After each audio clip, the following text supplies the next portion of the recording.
Yo, what is good, everybody? It's your boy Golden Falls, Golden What If, whatever you want to call me. And I'm back with a brand new Naofumi What If.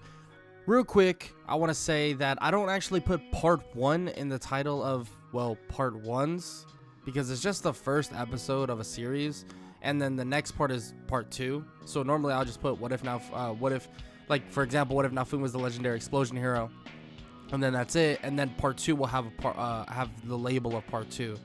I know some people are confused about that, but I thought it was pretty self-explanatory, but hey, we're here. I wanted to make that clear. And yeah, I'm not going to waste that much more of your time. Please, if you enjoy, make sure to leave a like, make sure to leave a sub, make sure to leave a comment down below. Suggestions are always appreciated, and I'll be pumping out this content the best I possibly can. And yeah, that's about it, and let's get right into the what if. Let's get it. Naofumi Iwatani.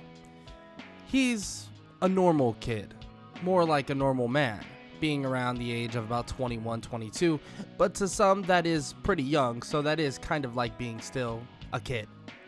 Naofumi would enjoy the simple things in life: anime, manga, reading, just all the nerdy stuff that we all know and love. Naofumi, though, was obsessed with getting actually superpowers. There was powers that he would look at and he thought were so insanely entertaining and cool. He actually began reading this manga that was known as this superhero manga in a way. Everyone was born with some sort of superpower. Many would basically have unique and basically distinguishable powers, and Naofumi would always wonder what would happen if he had a power like that. It would be awesome. During this time, he would basically be going to school, hanging out, and also helping around the house when he could, and he would even be getting an allowance, a little bit of extra money that he could use when he was just, hanging around and doing whatever.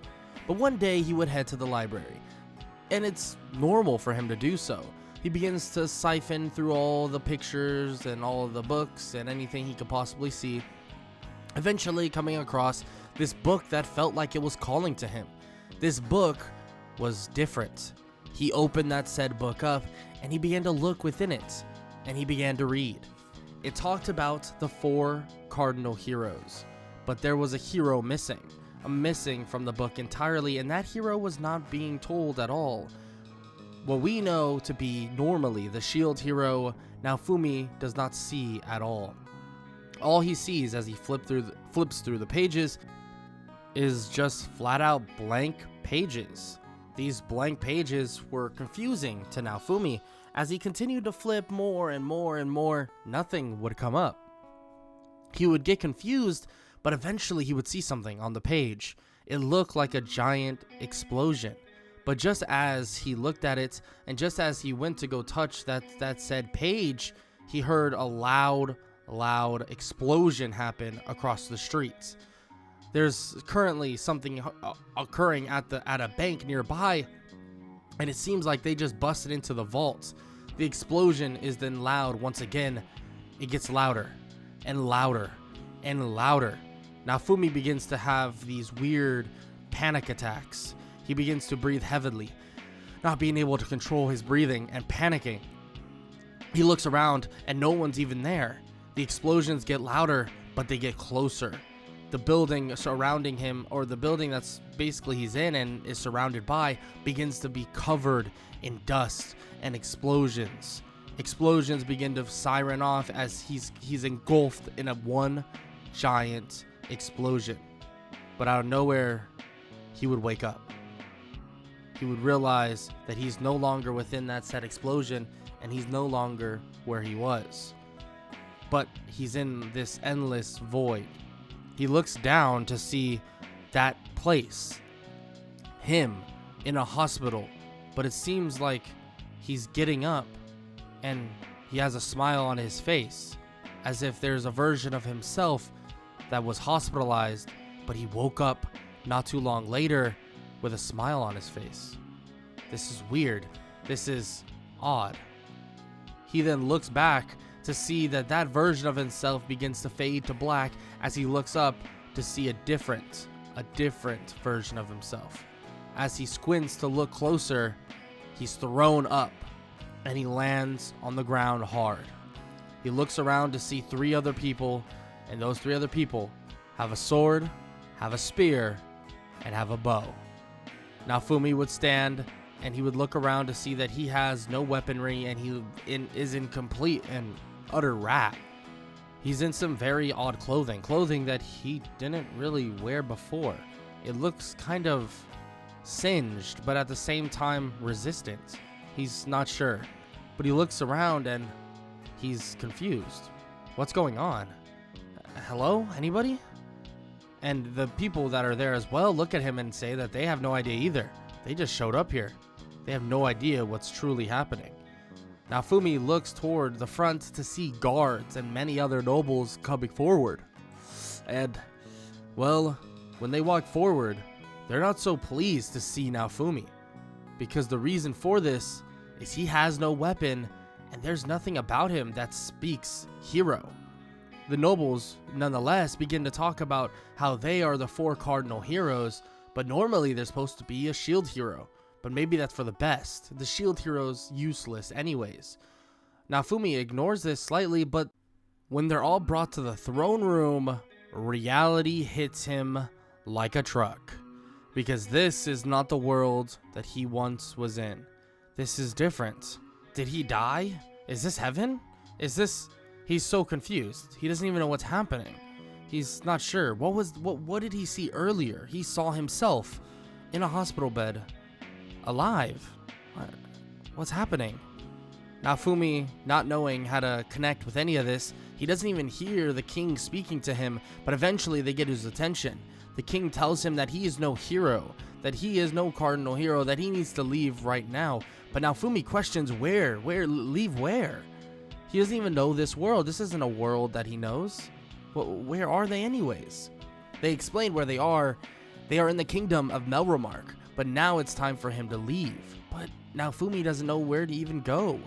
Of course, they don't care. They don't mind. They don't give an F at all. Frankly, that's just how it is. They are royalty. And if Naofumi does not have any, reputation, does not have any powers to uphold, he has nothing to help benefit them, they're just going to do away with him. So they throw him out immediately. Now, Naofumi's stranded in a world that he doesn't even understand. He continues out and walks from shop to shop. Luckily, he doesn't have a reputation at all, so it's not like anybody will look down on him and so on and so forth. But he begins to leave, looking for any way to make some money, any way to find his way to a spot that he can stay. He has no idea what to do. And frankly, he doesn't even understand this world. So he tries to gather some info about that. He needs food. So he decides to head out and try and get maybe some bushes and some food, or any way he can, using some copper and a little bit of money. He's able to buy a little bit of food just to survive. He'll sleep out in the wilderness if he has to, or at least sleep like a homeless person and behind maybe an alleyway and hide to the point where nobody can really find him in terms of royal guards, so he doesn't get in trouble. But Naofumi continues doing this for maybe a couple days, and eventually he would gather enough information to know exactly how this world works, or, well, not exactly, but to a broad stance he does. He understands that this is very similar to a video game, very similar to some video games he's played in the past, but it's more like a RPG, something that has statistics, and he even has his own little HUD menu. He clicks on it to see his stats are empty, but he begins to look around to see if there's any dignification on what he is. Why was he summoned here? But eventually he would come across 2 words: explosion hero. And this would shock him. Explosion? Like those comic books I read before? Like those super powered beings? He's confused. He doesn't have a weapon. Maybe explosions are his weapon? No, that doesn't really make sense. How's he gonna create explosions? It's not like he has TNT, dynamite, or anything on him anyways. He doesn't know, but he begins to look at his hands and focus. Maybe I can make explosions with my hands? He begins to focus, and little sparks begin to occur. Little sparks like fireworks in a way. They begin to shoot off, and Naofumi is completely shocked. wow, this is my power? Naofumi begins to look around, and he looks for some creatures that he can frankly fight. He walks over to a small little creature, something that won't really fight back, and he stretches out his hand and focuses, and he imagines this explosion, and he does just that. He explodes the little monster, and it destroys as he gets a little bit of XP. He does realize, though, that there are levels to how strong he can really be. He even looks at a skill chart, a bunch of skills and a bunch of things he needs to know, learn, and various things he can actually do with these explosion powers. But his explosions are base level, so weak. And soon, as he begins to level up, they'll get stronger, but it's all a progression system, it seems. So he continues to work and train at basically exploding things and with his hands, eventually gaining some levels and eventually able to get some money from just doing little odd jobs here and there. One night, though, when after he got some food from a diner, he would begin to walk out and basically leave, but some thugs decide to jump him. These thugs jump Naofumi for his money, but luckily enough, he's able to explode using his hands and using his explosion powers easily. A sword that comes crashing down on Naofumi is obliterated into dust. They're very concentrated and short-range attacks, at least at this moment, but he's able to at least defend himself. He knocks all three of them out, and it might sound sad enough, but he takes their armor and stuff like that so he can sell it later on to some people. On top of that, taking the money they currently have. Naofumi doesn't have allegiance to anybody in Melremark and nobody at all. He needs some money. He needs something so that he can help himself. And eventually, he would be able to help himself. It's kind of sad in a way because, yes, morally, when he walks into a slave market being greeted in by a creepy, creepy man, he doesn't want a slave for bad reasons. He wants a slave for, well, to help him to hopefully survive. But at the same time, I guess morally he feels he should get one just so that he can save them. He's not sure. But when he walks in and he gets a little bit of a tour, he kind of gets sick to his stomach, especially when he sees this little girl. He sees a little girl with raccoon ears, but he feels like this is a horrible idea. If he lets his good conscience get to him and he decides to take this responsibility on, it might go bad for him. Frankly, it might go worse. But he can't stop himself. He decides to get the little girl by the name of Raphtalia and take her in. A slave crest is put on her chest, and he pays what he can to the slave trader, even trading in some of the weaponry and clothes he currently has from the bandits. And he takes her out, and he realizes that she's already really sick. So right off the bat, he realizes that he kind of made a mistake, that this is going to be a harder challenge now because she's so sick. But luckily enough, he's able to get her in a well-being pretty soon. So he's able to kind of cure Raphtalia after spending a lot of his money, but that's about it. I mean, what else is he supposed to do at this moment? He has no idea what's even going on. So he decides on doing one thing specifically, and that's heading over to a nearby village. This nearby village is known as the Village of Loot. He believes that maybe there's a place for him to stay over there, at least for now. Which, there's a good chance that is the case, and maybe he can actually make some money, have some shelter, and do something about Raphtalia.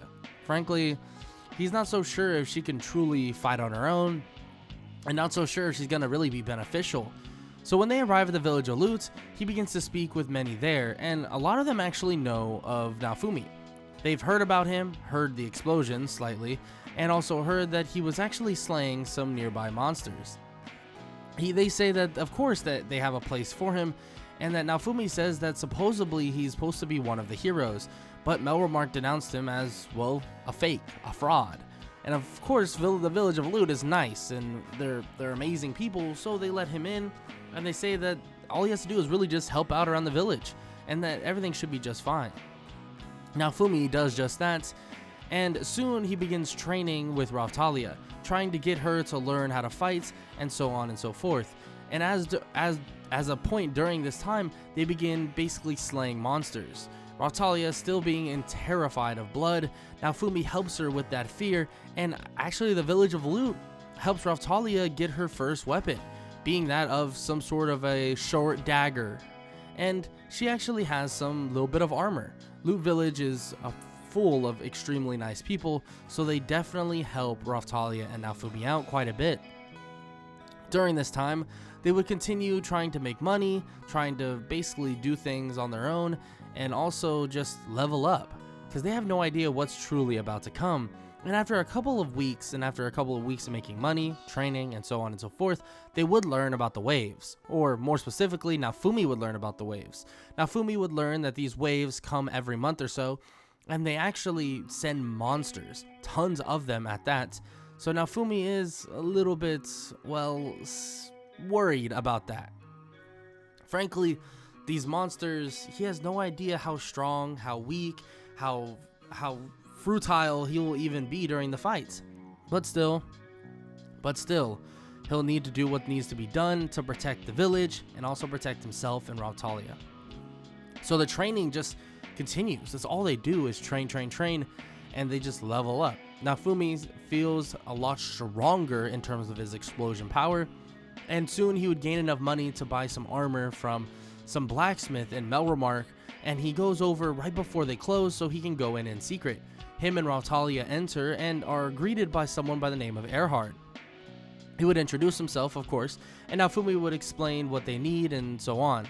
He would ask if they're adventurers, and Naofumi would say, yeah, they're adventurers. He actually got Rautalia from some sort of slave market.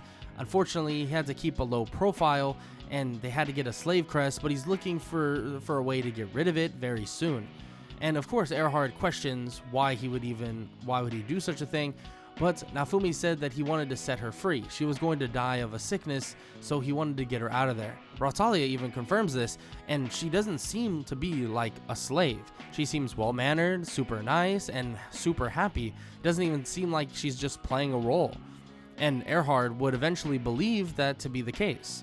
Naofumi buys some gear, and Earhart gives Rautalia some gear as well, just to help out, feeling that Naofumi seems to be a good person.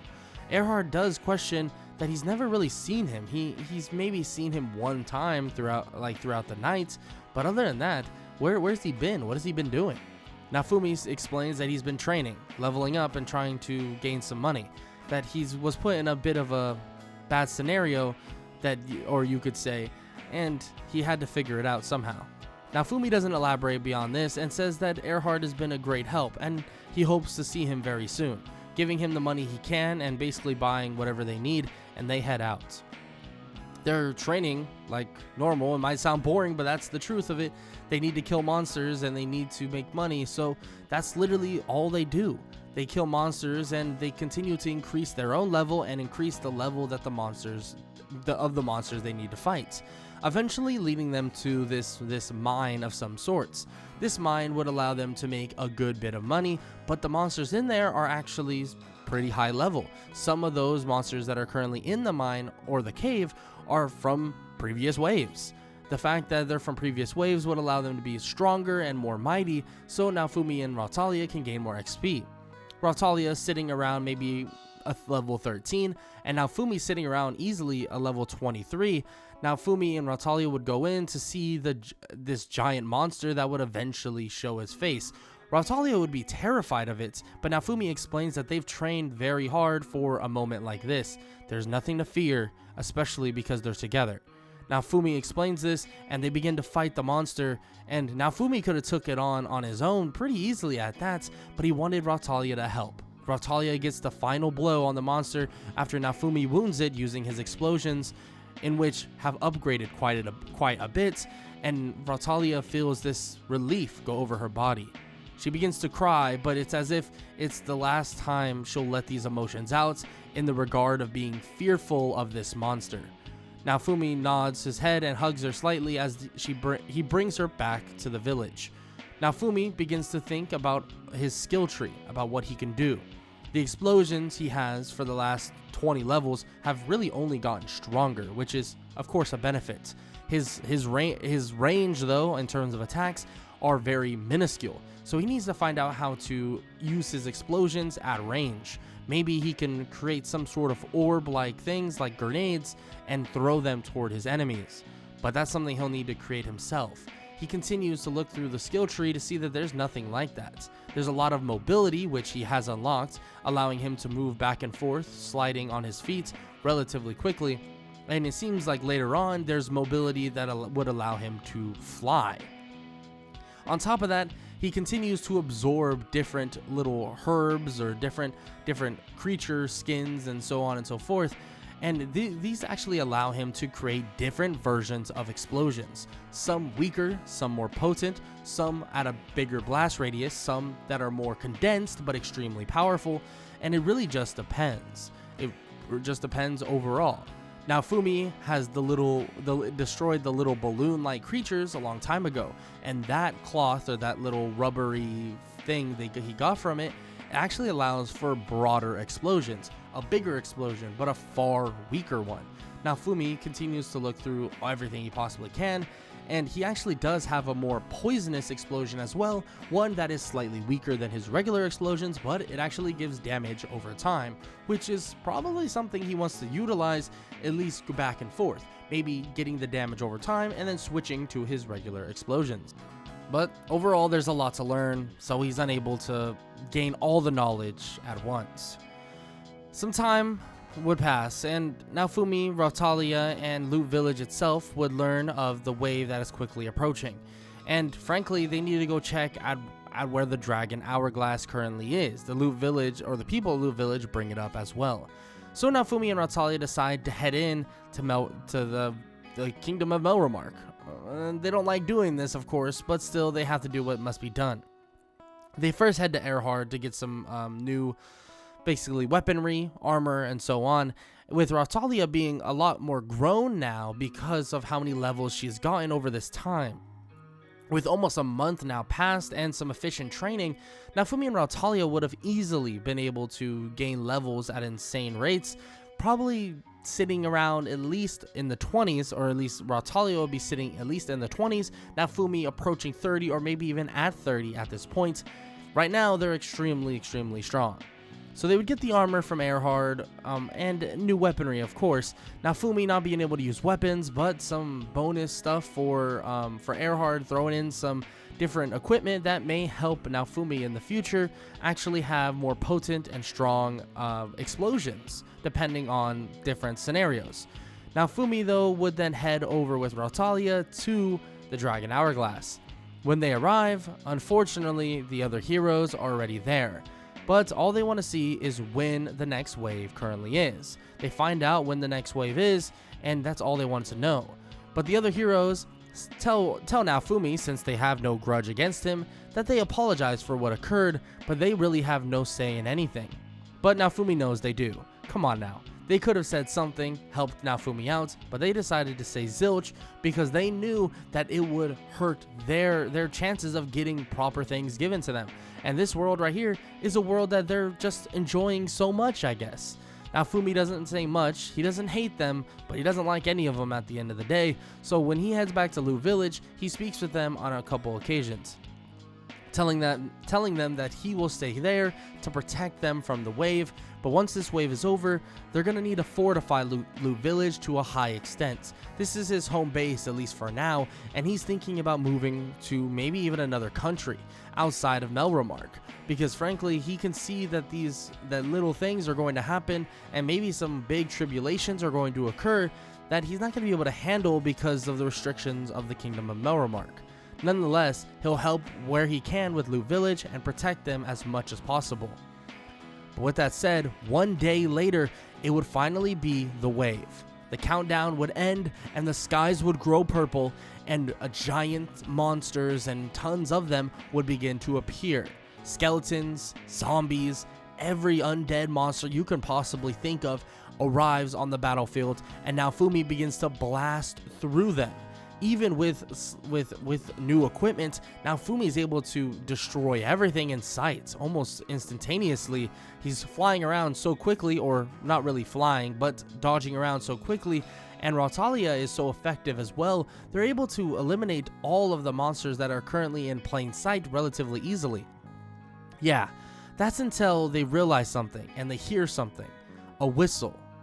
No, that's not a whistle. That's the wind. What is that? Naofumi looks up to see this giant ball of magic hurling toward Loot Village to quote-unquote destroy the monsters that are currently not there. Naofumi looks up and hopes that the new equipment that Earhart gave him actually are going to help.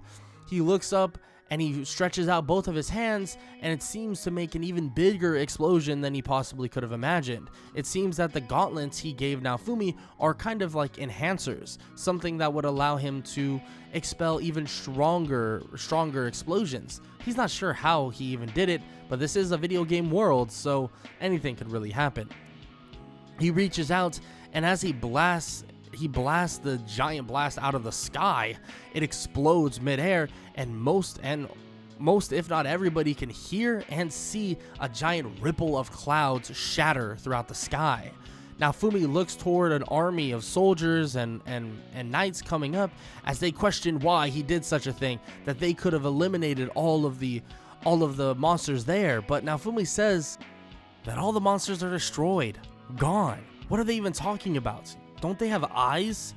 The knights see that all the monsters are destroyed and gone, but of course they're going to take credit for that and credit for saving Loot Village, which, let's just say, it makes Naofumi extremely uneasy, because he can definitely tell something bad will come of that. But nonetheless, he can't really do much about it. He needs to just protect what he can, and since most of the wave is then now tamed because of how much he destroyed in the beginning and how many monsters he destroyed in the beginning, it doesn't really matter. He gets a good amount of levels from that as well, same thing with Rautalia, and he continues to grow in power and use of his explosions. And he actually begins to see on his tree that he does have some ranged attacks, a ranged attack very similar to what he thought, that little grenade-like ranged attack. But he also sees a bit of a beam attack as well, something he doesn't really know how to use yet and seems to be farther down the level tree. But that's okay. Overall, Naofumi's just happy that the first wave seems to be coming to a close and seems to at least be postponed in terms of, well, not having to deal with a catastrophe once again.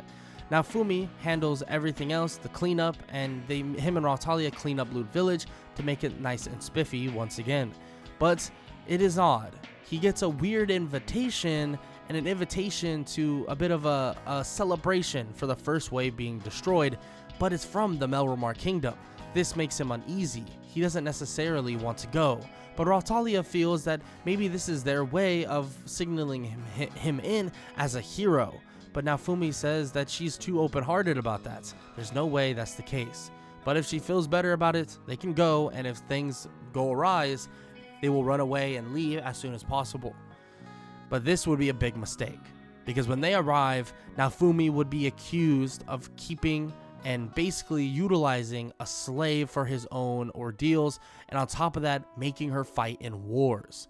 Naofumi says that in all technicality, slavery is legal here, but on top of that, he's no hero either. So why are they basically demeaning him like this?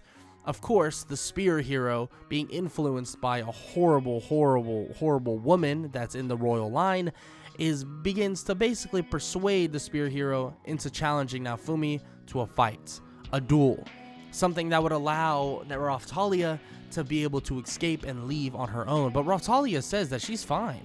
She's there on her own will. She could totally leave, and actually they were trying to scrounge up enough money to get rid of the slave crest, because they felt that Naofumi felt that she didn't really need it, and that there was no reason to have it on in the first place. But it was kind of a weird mandatory thing that they had to do to just get out of there safely. They try to explain their way out of things, but there is no doing that. Naofumi gets frustrated to the point that he agrees to a fight, in which Rautalia feels that that's not the best idea, but still, she'll follow whatever he says. Naofumi says that he'll take on this so-called spear hero and to see what he really got. Of course, the spear hero is cocky, arrogant, and begins to think that there's no way Naofumi would have a chance in hell to beat him in a duel. But Naofumi thinks otherwise. Naofumi believes that he struggled for a reason. he's gone through far harsher and more habilitating training than them, because they've been pampered, taken care of, had party members do this or that for them to make leveling up and training that much easier. But no, Naofumi didn't do that. Naofumi didn't have that pleasure, didn't have it that easy. So he's more gritty and he's ready, especially when he's almost the same level as this so-called spear hero. Naofumi is going to take him down.